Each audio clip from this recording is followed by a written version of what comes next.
Sucks. Whatever.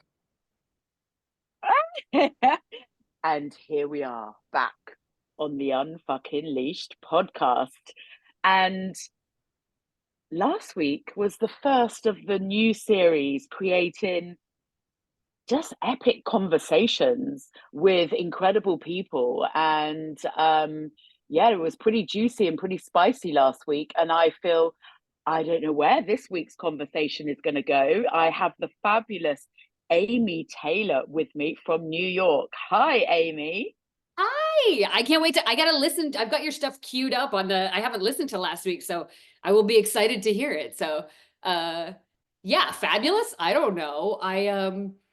I just am an unabashedly unapologetic single American woman who does what girls shouldn't do. As if people follow me on socials, they have seen I've done a lot of what girls shouldn't do, and I'm not sorry.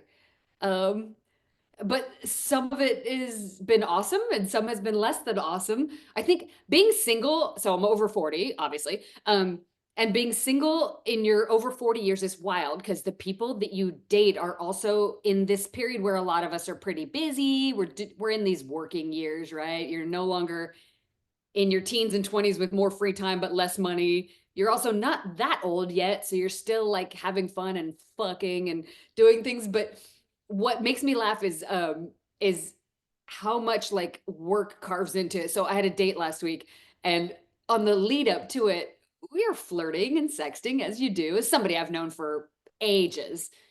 I mean, over almost 2 decades, good old friend that I adore.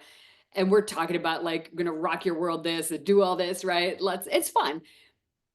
And then he happened to have a very busy day. So honestly, like it's like was like that kind of sex where like you had like other shit to do and it was fine. It was still I adore him, but I was a bit like, where was the like I'm gonna do all this and that and the other to you?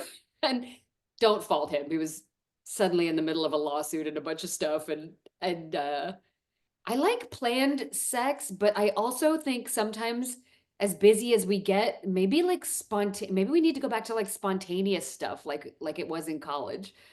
Because Mm. when work gets in the way, it was still lovely. We had a lovely few days together and I can't wait to see him the next time, but timing is a funny thing, right? So, Yeah, I think let's dive into sex. I mm, think let's dive into that in a big good, the way. bad, the funny, Um, the yeah, heartwarming, all of it. And the do hilarious. you know, I think about like my experience. So equally being a single woman, I'm actually level 5 though. I've got up a level because I'm 51, You and just getting started, beautiful. you are.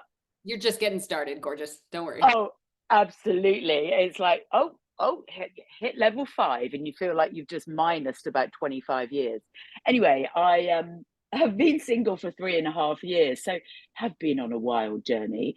And I have noticed like what I really enjoy is like, and this isn't kind of like a planned sort of force thing, but I was dating a guy earlier this year, and he would come round, and it wouldn't be like, oh, we're going to get into bed, but literally we'd get into bed and we would spend like 6 hours in bed. I mean, it was like seriously delicious. That's And fantastic.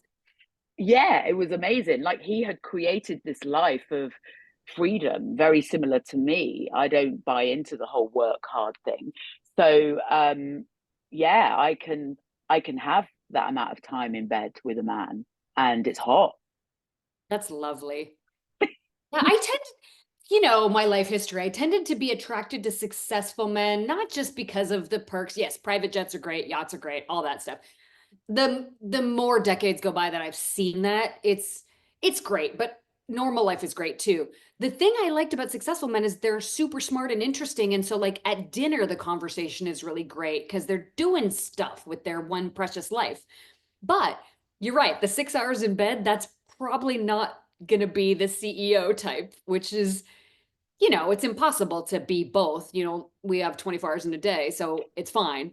But I know like Well, only well, years he'd created his success actually. He'd this actually gentleman. sold his business. Yeah, Oh, this nice. guy, he'd actually sold his business and he was taking time out. Love that. So I just happened to, huh? Love that for him. Yeah, exactly. So I just happened to collide with him when he was having this time out to work out his next chapter. And it was like, oh, yeah. And so we had days like this, like literally days. It was like, yeah, it was really yummy because even though we didn't date for very long, I felt like I really knew him because we spent so much time together. No, that's nice to go deep. And the most fun, of course, is those first few when you're drunk on each other and you're totally, I mean, it's great, right? It can turn if you choose to stay together for longer, as you know from being married, it turns into a different kind of love, which is lovely as well, but it's definitely not, rolling out of bed and only getting up to go get something out of the fridge and getting right back in. I mean, I haven't done that in a long time with somebody, but it's so fun, right? When you just lose the whole weekend or whatever, it's just lovely. It's Exactly. I would really love to dive into the things that you shouldn't do, right? You said that I've done all the things you shouldn't do and I'm not sorry for it. And I'm like, oh, hell yes, my kind of woman. Um, Tell me about some of those, Amy, because I think, yeah, we've had some good chats already. Yeah, so my little bit of history for those who don't know me, I'm Amy Taylor NYC on socials. We'll tag it all and stuff when this comes up. Say hi anybody, but yeah, so I'm a professor's kid, eternal learner, super curious about the world around me. I wish I could live 12 lifetimes because I feel like I can't learn and experience everything I want to. And I'm definitely uh, there's no problem with focus. I've focused on many things for decades, but I do also want to taste a lot of life and try different things. And none of us can do everything, but I've had a pretty good sampling so far, and I fully intend on continuing. The things that girls shouldn't do, women shouldn't do, which is it's sort of a joke. It's not really true, but Hmm. I was a scientist. My undergraduate degree was in molecular biology, and I worked at a biotech firm in Northern California for almost 2 years after undergrad. And that is now no longer a male-dominated field, but 25 years ago, it was pretty much all men. Um, and I thought originally that maybe I'd go get a PhD and be a professor or scientist, much like my father. And then discovered that not only was I a pretty fairly mediocre molecular biologist at the bench in the lab, but I also did not like it. I killed a lot of animals. I was a mouse murderer, basically. It's got to be done. It's biotech. But it was hard on my soul. And the other thing that happened was there days would go by where I wouldn't see another human being, right? You're in the lab, it's just machines and slides and mice, rats too. I mean, it's intellectually very satisfying, socially unsatisfying. And so that I found out, I probably should have known because I was homecoming queen and sorority social chair. I should have known that I was more social. But because I had this kind of hamster intellectual brain to satisfy, I thought science would do it. And it did, but it did not satisfy the social. I was very lonely. And then frankly, it also didn't pay well enough. I was living in the California Bay Area, San Francisco area, which is expensive. Um, Hmm. and I had a very rich boyfriend at the time, as a physician, just 10 years older than me. He was going to have me, I was going to be the doctor's wife in a smaller town outside San Francisco, and he was going to have me have his kids because he was older, and that's why he wanted me to be the baby machine. Nothing against that, love children, didn't ever want them, didn't ever feel a maternal drive, love my nieces and nephews. My dreams have never I think weddings are weird and creepy. Kudos to everybody who wants to do that. I know it's the social norm. My dreams included like being more free. I think on the inside, I felt more like a man. But I like my femininity. I like makeup and hair and high heels and lingerie, but I did not want to marry the rich guy. That said, like a lot of pretty women in their early 20s, you get the rich boyfriend and you get a taste of things that are nice. And sure, he could make life way more fun than some broke guy, which was fun, right? He made my life safer. I had a nicer apartment. He was paying for it. He would ask if I wanted to go to Tahiti for the week and he would pay for everything because I sure couldn't, right? I was a broke student and then a broke scientist. So I did like his success. And yes, I did like his ability to provide because I didn't have any money. I was young and broke. Uh, Hmm. so the original plan, finding out that I don't really like science, okay, what now? I'm only qualified to do that.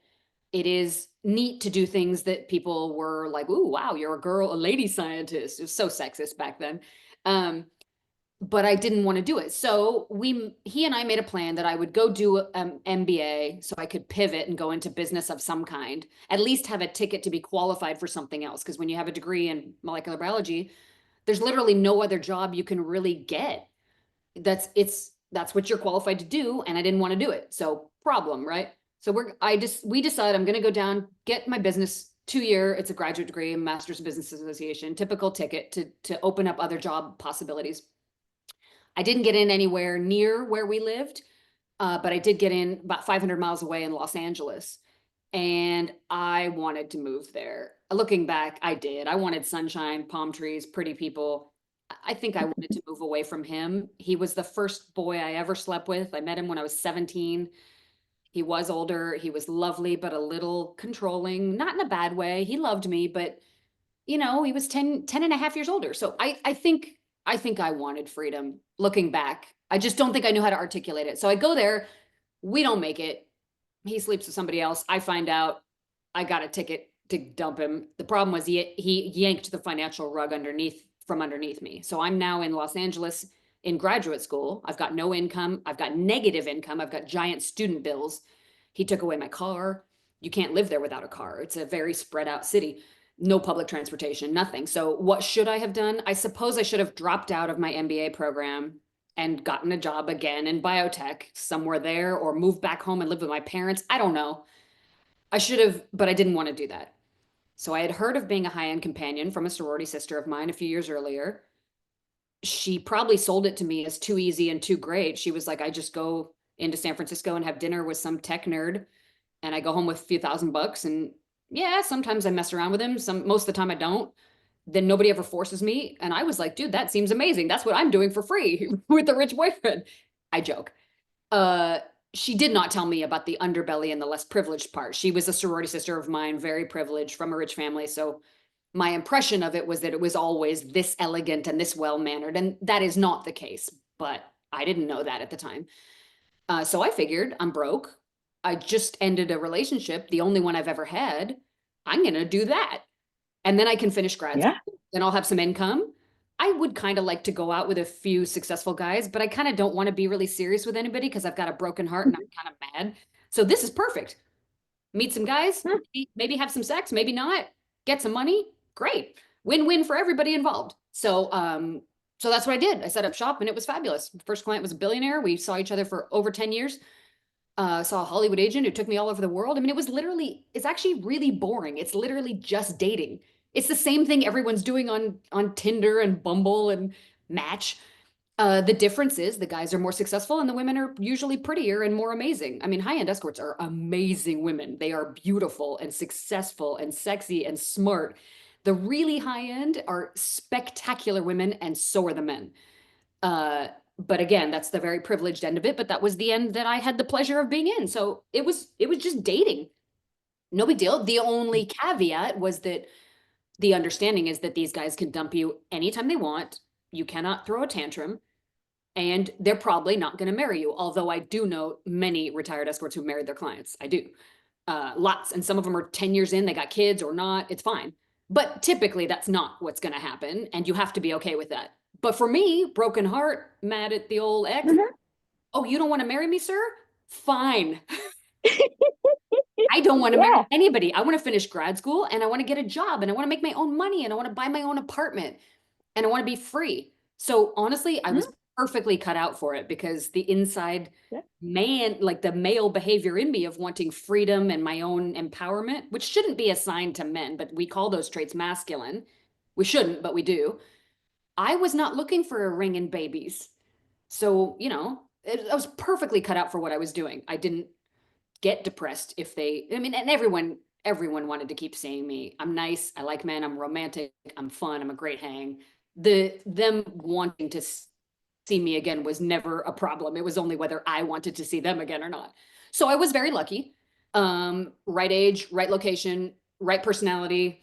I love men. I love dating. It was easy. I honestly would have done it for free. They say that the work that's perfect for you is the job you would do even if you weren't being paid, and it really was. It was actually Mhm. a fantastic way of meeting the kind of men that I like anyway. And when people Yeah. say these dumbass, I get 100 dumbass emails a day from like broke guys that are like, "Oh, you're like dating these gross men." No, you're not. Rich men are not gross. They're usually, some of them were more polished than I am. They're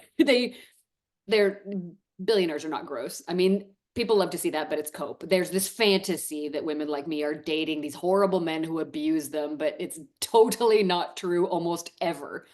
Certainly not at the high end. If a really rich guy doesn't like you as a companion, he'll just pay you and never call you again. He's not going to cause drama. They have too much to lose. They would just delete you from their life. They don't care. They're not, there's no, it's actually broke men who cause all the problems because they're angry and they're mad at women and they're mad at the world, and they are the ones who make life difficult. So that said, uh, it was great. I finished grad school. I started working for an oil company. I started flying planes for a hobby, another thing girls shouldn't do. The oil company was a thing girls shouldn't do. We were in LA and the headquarters were in Houston. And when we would go deal with like the Saudis would make me make coffee because I was a lady, but I was in investor relations.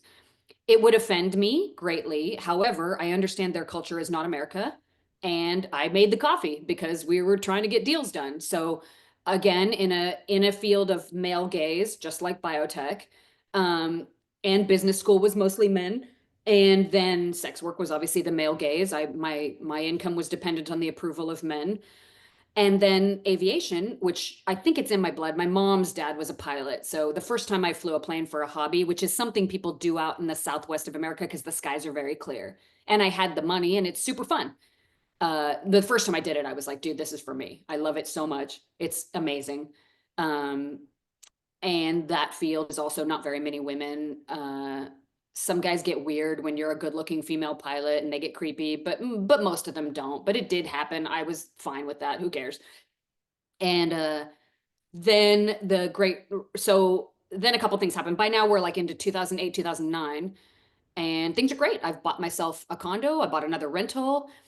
Then I fall in love with somebody and I just he's a neighbor who's cute, he's a baseball player. He's retired now, but and I decide I'm going to shut it down and give this an honest try. And at the same time, I thought I've got some savings. We'll see. I'll either become a flight instructor or get a flight job somehow, or work somehow in aviation.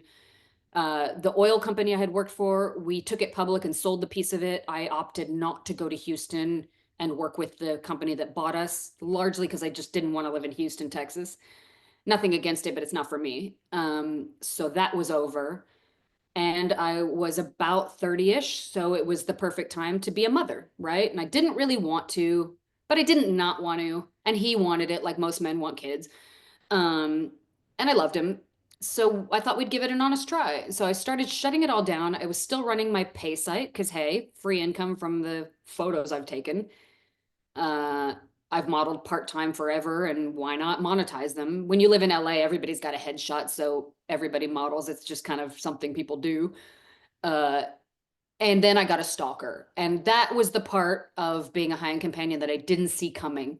I was naive. I didn't come from the streets, and I did not see that there are people in sex work, even in the high end, who want to make money off you, and if you don't let them, they want to destroy you. And that person, your fans can Google David Elm's murder if they want to read about it. Uh, he was a pimp and he wanted me to sell sex, and my clients would write reviews on his website. He would charge people to read the reviews and he would indirectly make money off of me, right?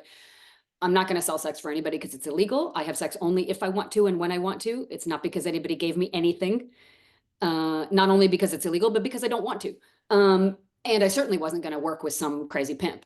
So I told him to go to hell, and that was a bad idea because me and my feistiness, I didn't realize you don't poke a bear. So this person, David Elms, he uses a different last name now, David Nguyen.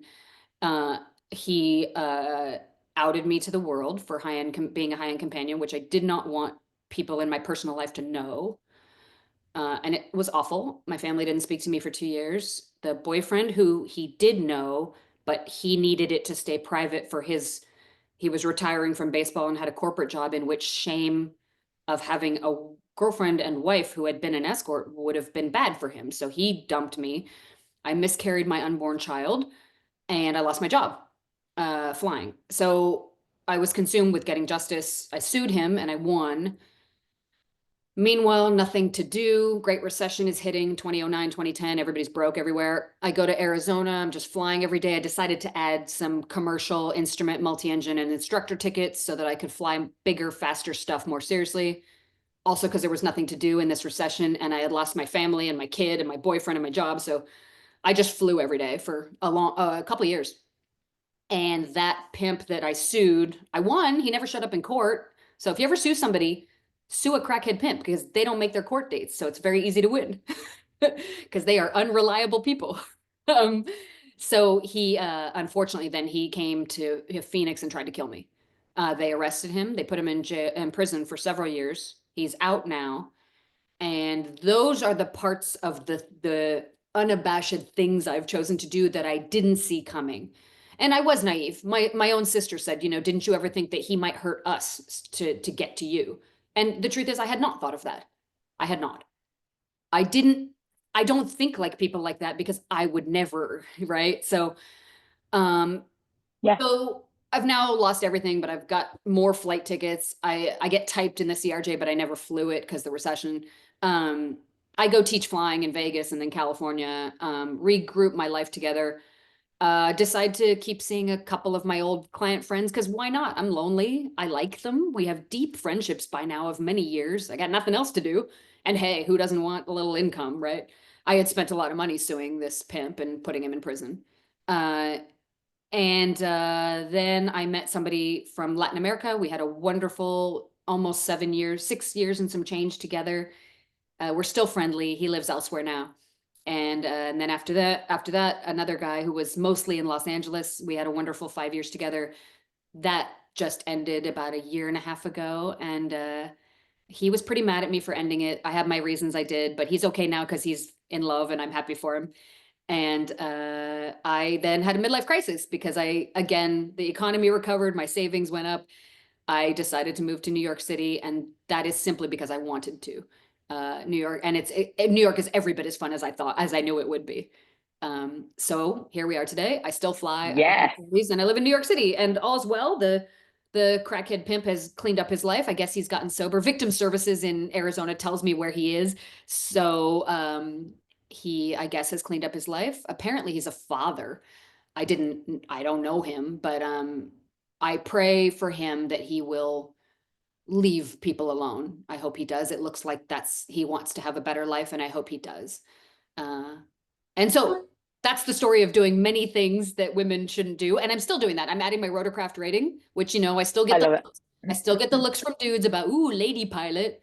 But female pilots are 6% and growing. So there's more of us all the time. So someday probably people won't look at women and go, ooh, you're a woman and you can fly. Because there's nothing about flying that makes it more difficult to be a woman. But I think I do like to do things that they say girls I guess it's a contrarianism. If you tell me I can't do something, I'm gonna do it. That's kind of in me. And I think I won't be limited by the things that they tell women we have to do or the things they tell men we have to do. I think men should be emotionally open and get therapy, and they're doing it. And I think women should shoot guns and fly planes if they want to, not if they don't.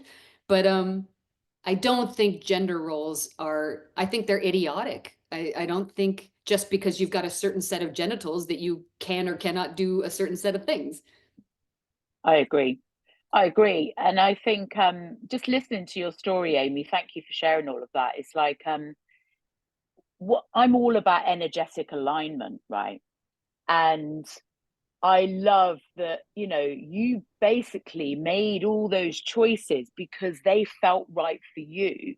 And, you know, lots of people may have a belief about sex work, right? I say that in inverted commas. Um, but you don't hold that.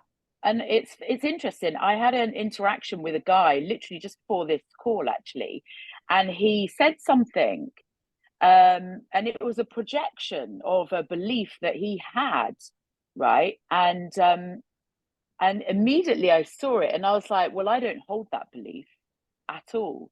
And I think it can be really dangerous when people project their stuff on it because ultimately you get to choose, right, what you decide to embody and take on as yours. But The oddest thing about I sex work beliefs is that people who don't know the business, I know tens of thousands of either current or retired sex workers. I do over all these years. But people who don't know it will tell me that they know better than I do, which is so weird. We watched a exactly. Netflix. But jokes aside, the reason people have all this nonsense in their heads about it is because we are in the closet.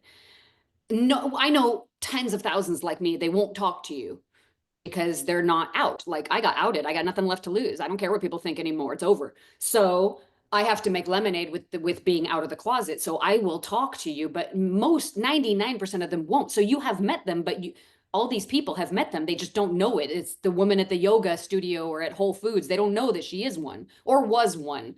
99% of people who do it only do it for a few months. They make some money and then they go on to be a wife, mother, businesswoman. That's what's normal. Most are not lifers like me, although those exist. What happens though is that we're in the closet because by definition, our clients feel shame about paying us. So our clients don't want people to know that we are sex workers. They want people to think we are not working. They also don't like it being thought of as work because they don't enjoy thinking that they are work. They don't enjoy thinking that maybe we're not attracted to them. Maybe we're doing it for the money because they would like us to want them as much as they want us, right? That's ego. That's normal. We all have it. If you're hiring a sex worker and they're very obvious that it's work, which in some countries, like where there's brothels and things, or in Nevada, where we have legal brothels, a lot of clients don't like that. They feel like it's lost its magic when it's the person is professional. And that's a problem because half of the transaction is the client side, which doesn't really always like it when it's sex work. They want to think you love them and want them and that you would do it for free or for less. And you can't really ever fix that problem. It's a problem of ego, of not wanting to think that you paid somebody for access to dating them and they wouldn't be there if you didn't pay them, right? Nobody really loves that. Well, well, that's something about them, right? That is their Yeah. shit. Well, Um, yeah, I'm and all about the reductionist stuff in brothels where it's, I pay you, you have sex with me. America is never going to allow that. They don't think that, I mean, we have those counties in Vegas. I know lots of people who've worked in the brothels. The clients there still want to know, do you like me? Can you stay longer? Can you do more? They still push the boundaries. And that's because deep down they don't enjoy thinking of themselves as work for the other party, right? It is what it is. In all of human history, you've never been able to fix that and you never will because clients in the end don't want to think of themselves as a difficult work for the other person, right? It's not sexy or fun for their egos. That said, the reason we coined the term sex work is to just get legal rights. And it was done in the 70s by some women who were smarter and braver than I am. And there's legal reasons for it. People can research the history of the term and the point of it. The point is not to piss off our clients and make it more clinical so that they're miserable. That's not the point. But that said, because we have to stay in the closet, because clients don't want to be sitting at a Michelin star dining restaurant with everybody knowing they paid that chick, even though honestly, if she's sure. way too hot and way too young, people probably know. uh, Exactly. And it's yeah, like, they yeah, know. it's But interesting, isn't it? I'm all well, about yeah. being So we're in. authentic. So it's just But then like, people fill this story with nonsense because they just don't know. And then mm, they hear the other side, abolitionists who hate sex work, they are allowed to speak very loudly. In fact, they're paid for with tax grants in this country from usually religious entities. They're typically Christian or Catholic. They rescue us. They actually are mm. tax free and they are allowed to speak over us and very loud about what their version of sex work is. And look, there is stuff that's bad for sure. But But I I think, you went in with your eyes open, knowing what you went into. Yes, you had that situation, but, I'm very much like what I'd heard from what you said, Amy, was like, I chose this, right? You there was chose all of it. And I think there was it's taking nothing bad about it. responsibility. There Mm, was nothing bad about it except for what criminalization in my country allows. So people like David Elms, pimps like that would be outcompeted if it were a legitimate industry because there'd be competition, there'd be better entities in it. crackhead thug pimps would be driven out, and I guess they'd go have to do something else for a living, because the reason they proliferate is that it is an underground economy. And the reason they feel emboldened to hurt women is because it's stigmatized and shame. And because deep down, 100 times a day, I get email from men who they want to hire me. Then they find out it's too expensive or my terms are too difficult. And then here it comes. Well, you're just a dirty whore. Well, wait a minute. You were just trying to hire me like 2 emails ago. Um, so deep, Yeah, okay. well, deep down, even though people want to consume the products of sex work labor, porn, webcam, all, nude modeling, escorts, strippers, dominatrixes, deep down they have no respect for it. And that's because they've been taught that it's a profession not worthy of any respect. And for That's us to right. make it a respectable profession, the only way we would ever be able to do that would be to all come out of the closet the way that gay and lesbians people showed everybody we're pretty boring. We're just like you. We're just gay.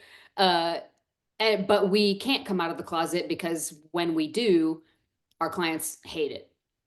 I mean, every single day, my clients. Yeah, and the thing is, it makes it exciting, right? That Well, and that there is they this don't want you to talk about them. closet, right? All of my clients are No, terrified that I'll but talk it about them on a podcast. All of them.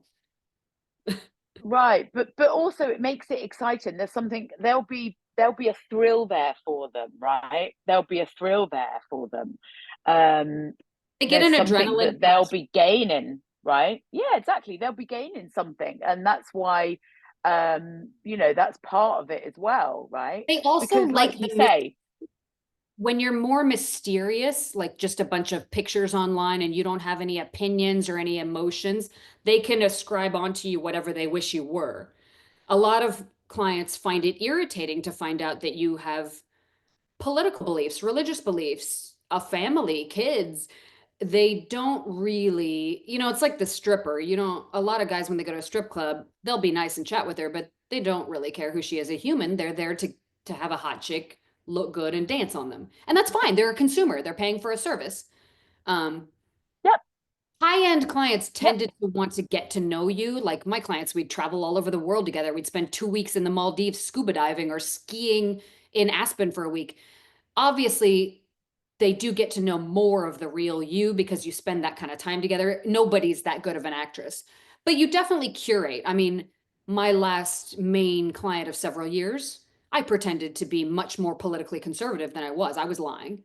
I think he knew he wasn't dumb. Turned out he was actually going through my phone, so he definitely knew I was a liberal because he was reading my text with my family.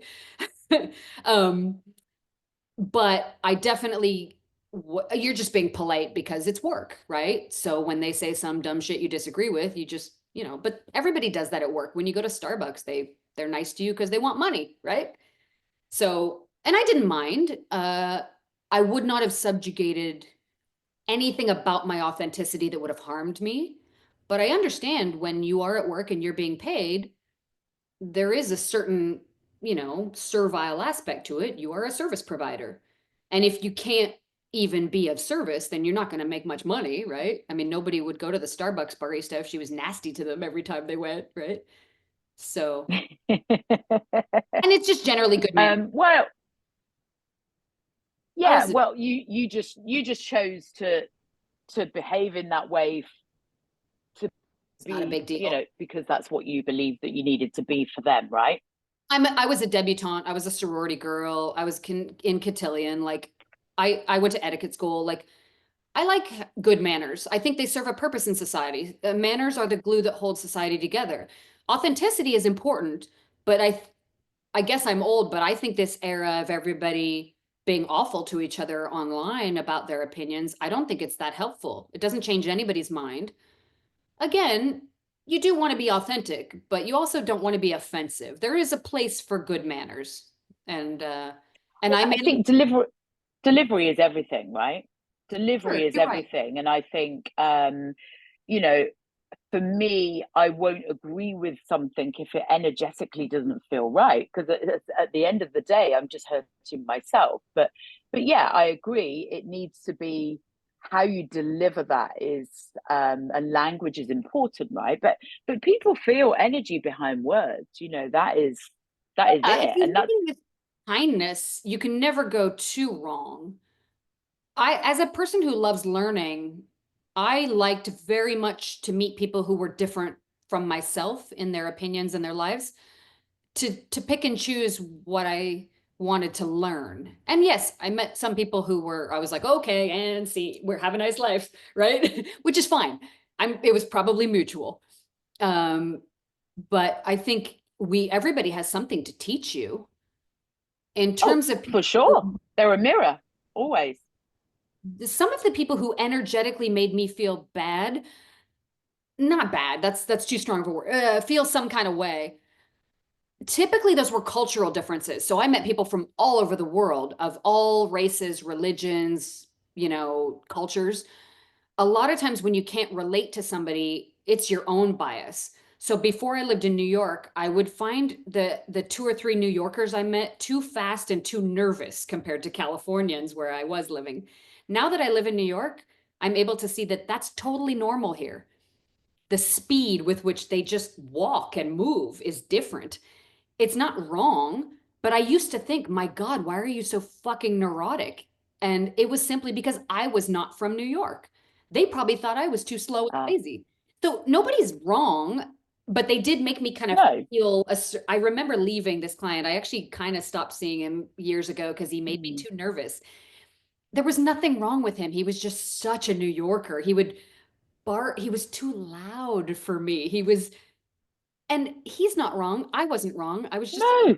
sunny. I was a sunny Californian who thought like he should chill the fuck out. But but I bet you he thought I bet you he was like, dude, come on. Like, right? I mean, and same thing with other. Yeah, and I think it's important, isn't it, to honor that and notice how you feel, right? And yeah, there's no wrong. It's just like, yeah, what feels good? Just what feels good Except and who for you want to be cruelty. around. Yeah, except for cruelty. I have met people who are obviously they're in pain and they enjoy being mean, and that's an energy I get away from immediately. But luckily, it's rare. Um, Cultural stuff, like I dated a Chinese guy for a while, and we were in Vegas, and he ordered a piece of fish, and he kept picking it up with his fork and biting it and putting it back down because in Chinese culture, the chef cuts the meat and you use chopsticks, right? They don't have knives, and he didn't know how to use a knife. And that's not his fault. Was I a little horrified at this Hmm. very fancy restaurant? Yes, everybody's staring at him. Uh, it looked like he had bad manners from an American standpoint. But who has bad manners? Maybe they should learn to use a chopstick, right? Or maybe he could have asked for it cut up. I don't know. Anyway, I remember thinking like I should be less nervous because all these people are looking at the way he eats. Fuck them. I don't know these people. What do I care? Mm. Because they're fancy. Exactly. When people are judging, they're actually it's all to do with themselves. That's my perspective. Um, so what's next for you, Amy? Hmm. I'm still gonna model. I still get brand deals. It turns out they like women over 40 if you're still good looking. And luckily I'm hanging in okay. I'm gonna rage against the dying of the light. I'm not giving up. I don't care. You have an amazing body. I've seen your videos. They're incredible. It's so my I went and got Botox yesterday, and the doctor, she was talking about like, let me see your waist if we want to do some like sculpting or anything. And then she said, no, we're not touching you. You have a perfect body.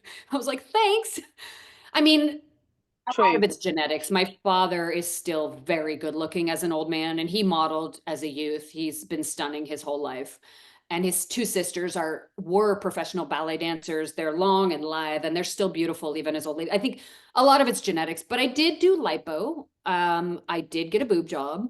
Um, I do try to eat healthy. I've been slightly hungry my whole adult life because of modeling, but I don't mind it. It actually, when you're full, you kind of get tired and sleepy. And I definitely eat. I mean, I'll go to dinner and go to town sometimes, but luckily I Yeah. like healthy food. And when something's your job, you take it seriously. The modeling world still likes pretty. They are democratizing it. They're putting more races, ages, sizes, which is great. But people, when they want to look at a product, they want to look at kind of an idealized version of themselves. So they often do like to see somebody who's a little older, but they do still want it to look good. So there's still Photoshop, and I don't have them in right now, but they always put hair extensions in. They always put lashes on. I mean, it's not all real. A lot of makeup. They Photoshop the photos. So, I don't wake up looking like I look on set at all. Nobody does. So I'll still keep doing that. Do you enjoy it? I like the crew. They're so creative. Like they see, like I told Great. you, I was a scientist and then a pilot and I worked in oil. Like I'm very left brain, too much so. Um, and they are artists. Like they see light and color in a way that I don't. And I really like being around it because I do not have this talent. Uh, I just stand there. Literally. It's super dumb. My part is not that interesting, but it's fun to be around creative people and Yeah. like your wardrobe, it's so good with just a simple silver. I look insane right now because I just chose what's comfortable. So yes, I like being around people who have skills. I guess it's the learning thing. I be around anything I don't know. I never feel more alive than when I'm learning. And I've tried. I've hired makeup artists to teach me. I still can't do it. I suck. Oh well. I wish I could. Because God, I look so much better when they do my face. But I'm adding my rotorcraft rating. That satisfies the intellectual thing. The flying here is very difficult. The airspace Mm. is very crowded. It's going to take me a couple years, even if I keep Uh, it. It's harder than fixed wing. So I'm going to do that. I will Fun. go back to California to help take care of my aging parents. That'll be within the Mm. next few years. It could be, I mean, if something happened bad to them, it would be tomorrow. So just kind of letting my sister, I can't leave it all to her. She'll kill me. Are So they that in LA? Northern California, near San Francisco. Oh, okay. Yeah, yeah, yeah. Yeah, so not too far from LA, like a five I've hours by. been to, yeah, I've been to both actually. Yeah, Um, yeah, I've been to both. Yeah. yeah. I'd like to revisit LA. I You didn't should. enjoy it. I didn't enjoy it when I went there. For what reason? But there was It's. something energetic for me that just didn't vibe. I Did you not think it get good was weather? It's kind of ugly when it's gray. It's prettier when it's sunny. it was this time of year actually. It was in December 2 years ago, and I I went to go on a sex retreat actually, Hmm, and was working with a dom, and yeah, I mean it was an incredible experience. But the vibe in LA, it was just yeah, like I think this polarization in terms of like the wealth there was really interesting. Um, and yeah, I had some really weird experiences, but I had some great things as well. I met some amazing people at CrossFit. I went to the hottest burlesque night ever in Santa really? Monica. Oh yeah, that was super cool. But then I had a guy, like follow me one night. I mean, yeah, thank God I do CrossFit is all I say. Right? That's Because scary. I can run. I can run. That's really scary. I'm sorry. Yeah, I Yeah, mean, do you really, know? But I stood up for myself. It was an empowering moment. I kind of really? took responsibility. Yeah, yeah, basically told him to fuck off. And then I Good ran job. very fast. Good job. I mean, working with a dom, you could have beat his ass professionally after that. Just kidding. I mean, maybe that's what he wanted. Maybe he wanted to make you mad. You never know about some of these creeps. I'm sorry. LA's, what is it, 16 million people? I mean, you're just going to get a lot of everything. And it's, as Of you know, these course. different neighborhoods are very different. There's the most, Pasadena's full of literally astrophysicist engineers at Caltech. And then Santa Monica is very healthy and yoga and lovely, healthy people. And then Culver City is neighborhoody with amazing architecture, and downtown East LA is creative with makers, clothing, photography. Like you kind of get everything there. And It's LA diverse. Yeah. it's a quilt. And there's more Thai than anywhere but Thailand, more Vietnamese than anywhere but Vietnam. I mean, the Wow. ethnic diversity is wonderful. You get great food because of that. That said, the chasing fame there thing is weird. A lot of people Yeah. want to be famous and already think they are when they're not. Like if they're nice to you, it's because they want something. And I don't fault it. Everybody's trying to hustle. Cool. Same in New York. But the fake thing, and they're very pretty. I mean, LA people are good looking, but not maybe a little less on focus on the exterior and more on the interior would be good there. Like, I agree. I met a really cool taxi driver who took me to Rodeo Drive. That was one of my days out, was to have a Julia Roberts day. And it's I, iconic, right? oh my God, I literally went in every shop and I tried on a Prada dress for like 10, was it like 12, $12,000, something like that, right? The security guard was almost stuck to me. What is she doing? What is this woman doing? I had a lot of fun. I had a lot of fun You know, trying on when I very first expensive made a things. few bucks, I had had a couple guys march me down there because they like to dress you up, and the kink for them is to take you there when you can't afford anything because it's a flex. And honestly, they dress you up prettier, and then you go to dinner and you look 100 times better. You do. But that is the flex, is they can show you things, and so they stop taking you once you've been there because it's no longer fun for them if you can go. The fun is if you can't, right? So fine. But I wanted to take myself. I was like, I want to go with my money, Yeah. not some dude. So I go to Armani and I buy a couple outfits, which, was like 20 grand, right? Because it's expensive. And they had to alter them because I'm not that tall. And I went back a few days later when they said they were ready. And I got there at like 6:01 p.m. and they close at 6. And they were all still in there behind the glass on right there on either Canon or Rodeo, right where you were. Mm-hmm. They would not open the door. And it was the girl who had seen me like 2 days. She knew who I was. And I had spent, that was a lot of money to me. It's still a lot of money to me. Well, And yeah. they would not open the door. I had to go home and I had driven all the way there because I sure as fuck couldn't afford to live in Beverly Hills. I did not live near there. I still can't afford to live there. But I called the next day. I was so mad I made them send me my stuff because I wasn't gonna drive up to Beverly Hills again from the cheaper city I lived in. And I never went there again because I know for them, whatever I spent was probably nothing compared to some tourist or celebrity, and good for them. Fine. But for Mm-hmm.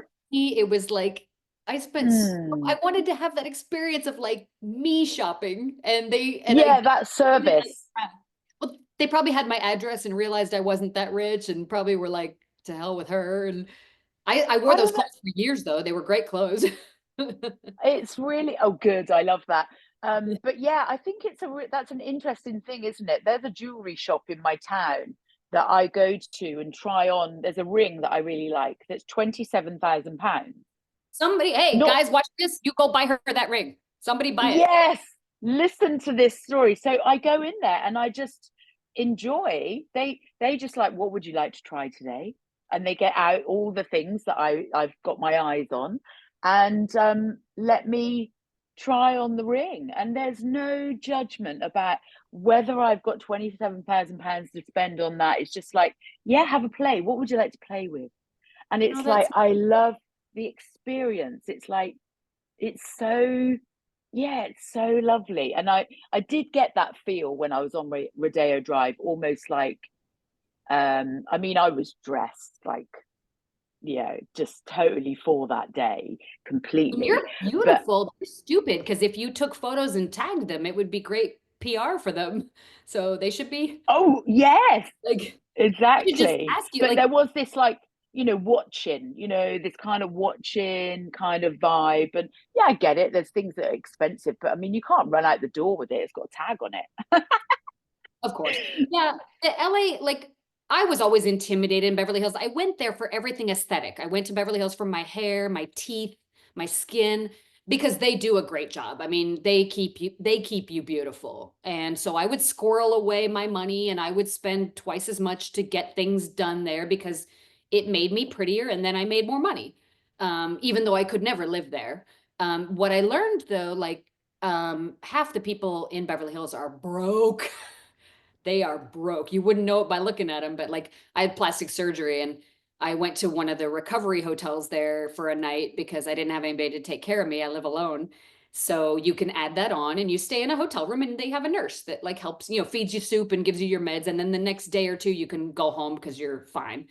Um, and she was the full Beverly Hills type. And she was talking about how like A lot of it is image in LA, and there's nothing wrong with that. It comes down from Hollywood, where the camera truly doesn't care who Claire or Amy are. They care what the camera sees, right?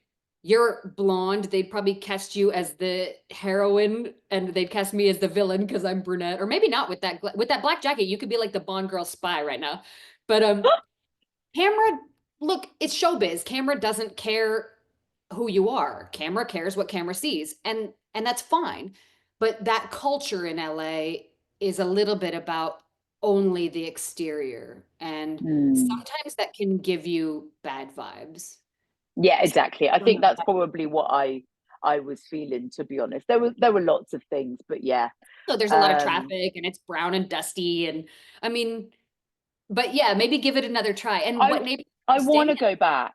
I do. I want to go back, and I want to, do you know, I want to go and check out all the billionaires' houses. That's what I'd love to go and do. Is just go and Do like you play over there. Do you Um find when you are exposed to luxury and beauty, like this ring or homes, does that inspire you? Because I used to do that. I used to go down the beach and I would see these ocean view condos, and I said to myself, I'm gonna live in one of those. yeah, it And inspires I me. lived in several, and check, now I've done that. It was Yeah. inspirational, it was motivating, and I'm not sorry for that. It helped me get No, somewhere in life. it's expanding. For me, it's about expansion, and I'm all about, you can have it all, right? You can have it all, whatever it is you desire. And I see it from a place of actually the way it feels. And I love rich experiences. I've done a lot of traveling since I've been single, and that has just like lit me up no end. But Really? equally, I enjoy being in really gorgeous places, and I enjoy gorgeous things. Like I will, if I'm going to buy something for myself, like clothing wise, like I have a thing for jackets. And yeah, I'll spend, it doesn't, if it feels $1 million, this is my how I live. It's like, if it feels $1 million, it's worth the price tag, right? My mother used to say So buy it right or buy it twice, like if it's quality. And nothing wrong yeah, with like, low quality lounge around clothes, but if your investment piece is sure. either you buy it right or you buy it twice, right? Because it'll fall apart. Exactly, that's it. So I have a coat that I call my $1 million coat, and it's pink fluffy fur. You may have seen it on my Instagram, and it's stunning, right? I put it on, like I feel $1 million if I'm naked, right? But I put that coat on, and it's like, oh, another level. And every That's time I important. wear it, I get loads of compliments, and I don't do it for that. It's just I know how I feel. And Yeah, it's hot. feeling good is really important. This life is Of short. course. What happened to me was I capped out at, obviously I wanted safety and comfort. Being broke took away all my dignity. When I couldn't buy groceries in my 20s, like, dude, I'm sorry, but that was awful. It was humiliating, and I don't miss those days. And I didn't need to become like buy a private jet rich. I never will be, and that's fine. But I did want more money than to be broke. And I'm glad I squirreled it away and I don't have to live that way anymore because it sucked. That said, what happened to me is I learned like to be the Park Avenue, Madison Avenue lady who her closet's full of Keaton and Brioni and Brunello and Loro. The price to me became too high. I didn't realize to be one of those men's wives or even just girlfriend, the freedom I have to give up. So I capped out at a certain degree of luxury, beauty, beautiful surroundings because I couldn't pay the toll after a while. I became less compliant as I got older and wealthier. Mm, And they demand compliance. I mean, if you want to get yes. you down Madison Avenue and buy you $100,000 worth of clothes, you will be compliant. And that I could do Oh, that. but they won't do it for you if you're not. You must be grateful and you must, that's the deal. Yeah, And God love the women who can do it. But yeah, I love beauty and luxury too. I've seen all these yeah, incredible places. I'm grateful that I have. yeah. But there were times where being at the Amangiri with somebody that I didn't love, I think I would have rather been at a Marriott with somebody I did love. Or maybe I'm full of shit. Sure. I might be lying. The Well, you Amangiri you've had is those fantastic. you've had those experiences, and I think, life is about experiences, and I think you said that right at the start, so this is a good place to kind of wrap up. It's like, you wanted to, you didn't say these words, but almost like the effect of, you wanted to live life full out, and so Mhm. you've created all these experiences, and having experienced that, it's like, I think, whatever you do, it's like you either want to carry on doing it, or it's like, oh, that's helping me to uncover what I want next, right? Yeah. And what I don't want. And that's great, isn't it? I love that. Well, to your point of having it all, that's what I'm still trying to figure out. I want to go to the Amangiri with like 10 of my old lady friends and our dogs, and I want to be able to afford it myself, and I can't. I joke. Well, But you can. this is You what you can. say, so we'll talk because your lips to God's ears. Let's talk. I want the freedom and I want the luxury. And these are all the people I've met who have all the luxury often are giving up a lot of freedom. But if it's not, if there's a way to do both, then come on, Ether. Yeah, well, I very much teach around the higher consciousness, and that is all about doing less to receive, right? And giving and receiving is one. But yeah, we can have a conversation about that, because this feels like a good time to wrap up. Yeah, this I have loved having you on here, Amy. Thank you for sharing all the things that women shouldn't do. Guys, I've got inverted comments, because um, there's nothing that a woman shouldn't or can't do. So great conversation, great stories. I love your energy, and I think, yeah, could chat to you for ages. Thanks for your kindness. We'll be in touch. Yeah, definitely. And we'll put all of your links in the show notes. So anyone who wants to connect with Amy, then look below. And this is the Unfucking Leashed podcast. Thank you so much for listening. Thanks, Amy.